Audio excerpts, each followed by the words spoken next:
Hello and welcome viewers. You're watching this special presentation of Sunset TV with your host Kriti Mishra.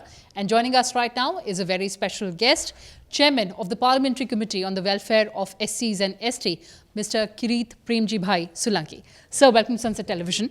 Sir, on the occasion of Mahaparinirvan Divas of Dr. Babasaheb Ambedkar, you've presented a very important report in Parliament. Take us through the major highlights. आज बाबा साहब अम्बेडकर का महापरिनिर्वाण दिन है 6 दिसंबर को, और आज के ही दिन हमने एक हमारी स्टडी टूर हुई थी 24 अगस्त 2023 से 29 अगस्त 2023 तक। वो स्टडी टूर का आज हमने सदन के पटल पर अपना रिपोर्ट रखा है। वो टूर अंडमान निकोबार के हेवलॉक से शुरू हुई थी, हेवलॉक, पोर्ट ब्लेयर, फिर महाबलीपुरम इन तमिलनाडु एंड मुंबई इन महाराष्ट्र, वहाँ तक की टूर थी।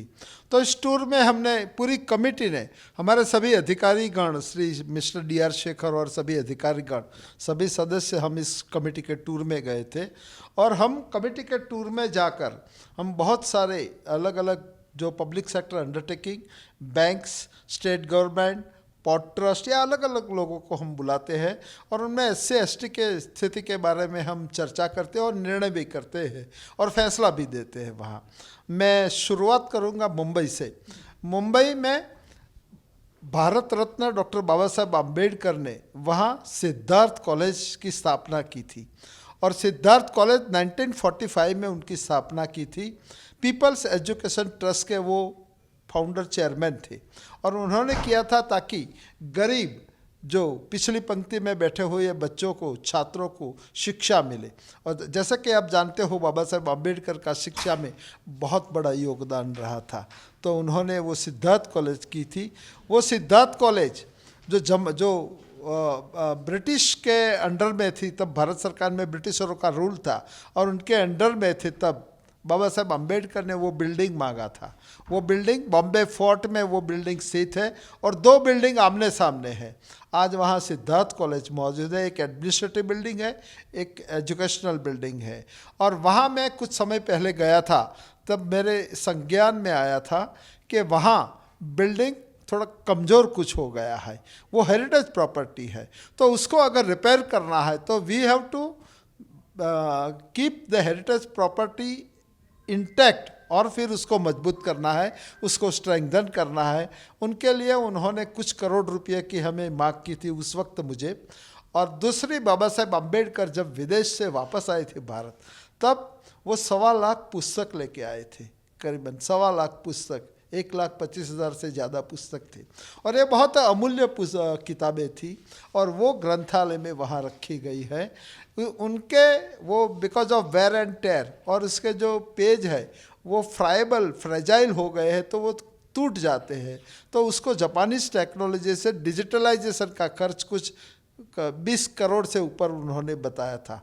हमने टूर में मुंबई गए, कमेटी, हमने मुंबई सरकार से मुलाकात की, उनके चीफ सेक्रेटरी और सभी सेक्रेटरी, पूरी मिनिस्ट्री आई थी, एक्सेप्ट पॉलिटिकल पीपल आए थे।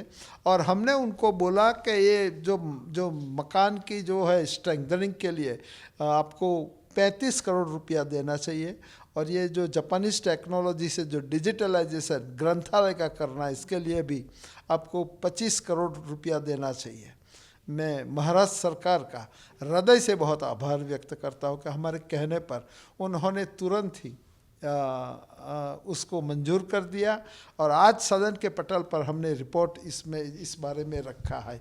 दूसरी बात वहाँ जो बोली, तो वहाँ जो सफाई कर्मी लोग हैं, वो सफाई कर्मी लोगों को वहाँ मुंबई में, जैसे कि आप जानते हो, जो हमारे गुजरात में एक मुहावरा है, रोटला मिलता है मगर ओटला नहीं मिलता है, तो रहने का आशियाना नहीं मिलता है। रोटी मिलती है मुंबई में। तो हमने बोला कि क्यों ना सफाई कर्मियों के लिए नगर पालिका और सरकार की ओर से मकान बनाया जाए निःशुल्क तौर पर, और सरकार ने ये बात का भी स्वीकार किया है। एक बात, वहाँ गुजरात के लोग काफ़ी संख्या में रहते हैं, लाखों की संख्या में गुजराती लोग रहते हैं, और जैसे कि आप जानते हो, उनकी शिक्षा के लिए जो सर्टिफिकेट होता है, जो पढ़ने के लिए SC ST को कास्ट सर्टिफिकेट, और दूसरा उनको जो रोज़गार के लिए एम्प्लॉयमेंट के तो वो मिलता था, मगर उसके लिए 1950 का वो लोग कोई आधार मांगते थे। हमने महाराष्ट्र सरकार से इंटरवेन किया कि पहले इट वॉज ए बृहद मुंबई राज्य, इट वॉज ए बृहद मुंबई राज्य, तो गुजरात और मुंबई एक ही राज्य था पहले। 1960 में 2 राज्य अलग हुए थे।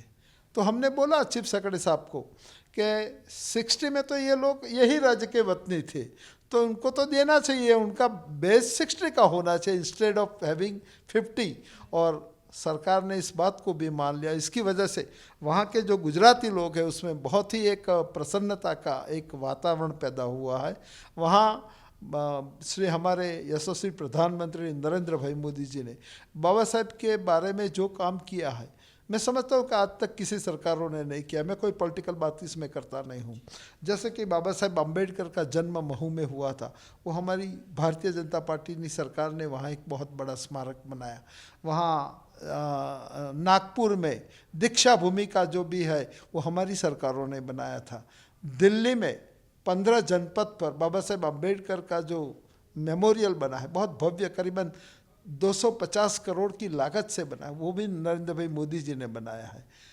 दिल्ली में 26 अलीपुर रोड है, वहाँ जहाँ बाबा साहेब अम्बेडकर ने अंतिम श्वास लिया था, वहाँ भी एक मेमोरियल बनाया है। और मेमोरियल का जो आर्किटेक्ट है, अगर आप देखोगे तो संविधान की किताब खुली है, इस प्रकार का आर्किटेक्ट से बनाया है, वो भी करोड़ों रुपया की लागत से बनाया है, वो भी मोदी जी की सरकार। और दूसरा जो मुंबई में जहाँ इनका अंतिम संस्कार हुआ था, चैत्य भूमि दादर में है, इनकी बिल्कुल बगल में इंदू मिल की करीबन 12 एकड़ जगह प्रधानमंत्री के कहने पर महाराष्ट्र सरकार ने एलोकेट की है, और वहाँ एक बहुत बड़ा विश्व मेमोरियल बनाने के लिए प्रधानमंत्री ने संकल्प किया है। मैं समझता हूँ ये बहुत बड़ा कार्य प्रधानमंत्री ने किया है।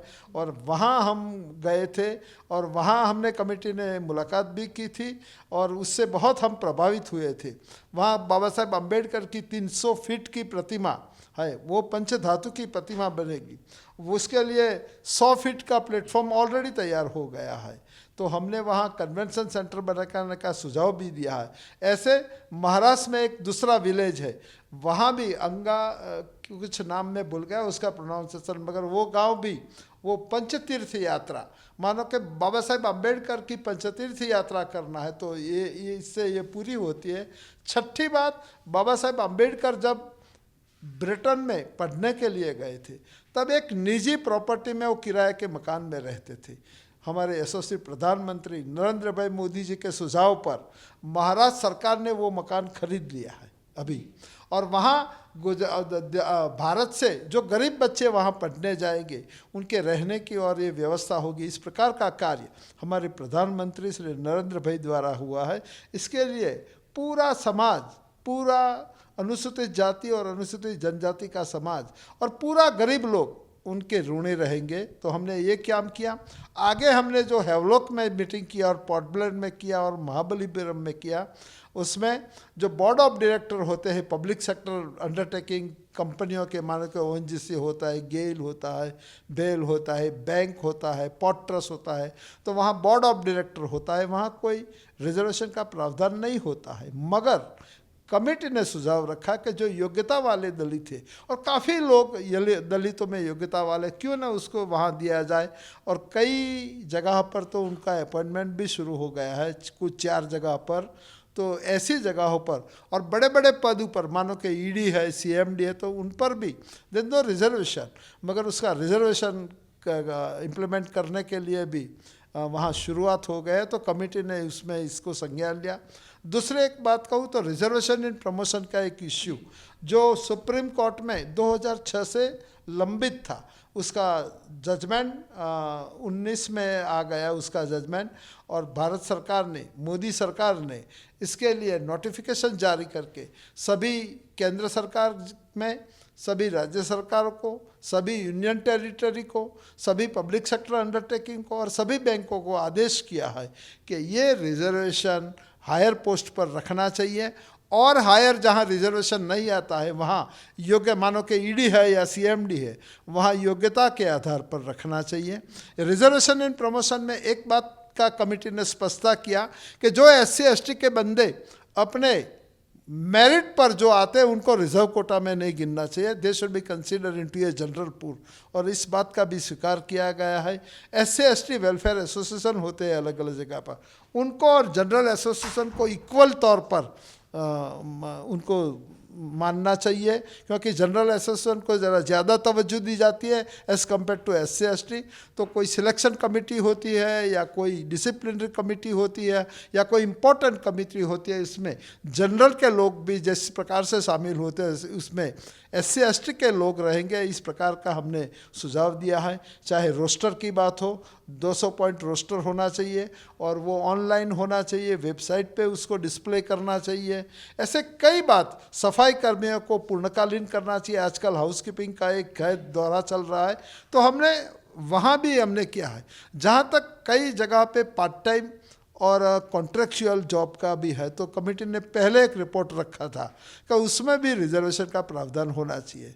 मानो कि कॉन्ट्रेक्चुअल 100 पोस्ट है तो उसमें 15% एससी का और 7.5% होना, तो ये भी कमेटी ने किया था। तो parliamentary committee on welfare of SC ST जो बहुत ही महत्वपूर्ण कमेटी है, and being a chairman of this committee, हमने पिछले 8 साल से मैं इस कमेटी का चेयरमैन का निर्वहन दायित्व निभा रहा हूं, और हमें बहुत ही संतोष होता है कि हमने इस कमेटी में चेयरमैन के माध्यम से और सभी हमारे सदस्यों के माध्यम से, और सबसे बड़ी बात हमारे प्रधानमंत्री नरेंद्र भाई मोदी जी के आशीर्वाद से बहुत कुछ कार्य हमने किया है। Thanks a lot, sir, for taking us through all those important highlights, and of course the study visit to Mumbai, Mahabalipuram and Havelock. Thank you very much. Well, viewers, that's all we had for you in this edition. Thanks for watching and stay tuned to Sunset TV. Goodbye for now from my side.